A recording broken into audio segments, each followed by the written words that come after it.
ГСП онлайн. Городские новости сейчас.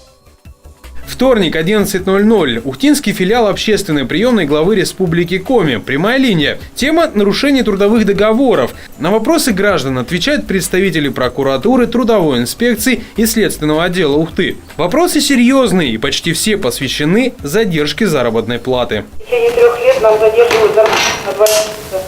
Вот сейчас дали за январь. Ну, скажите, как жить? А у некоторых без мужей и дети маленькие. Женщине посоветовали не пускать дело на самотек, а пойти за помощью в правоохранительные органы. Всего за время прямой линии в общественную приемную обратились 10 граждан с жалобами на 6 предприятий. Среди них СМУ-13, Холдинг-центр и Ухта-бурение. От нарушений пострадали как инженеры, так и горничные. В любом случае, людям советуют обращаться в прокуратуру или трудовую инспекцию. Им не только дадут юридическую консультацию, но и проведут проверку у нарушителей.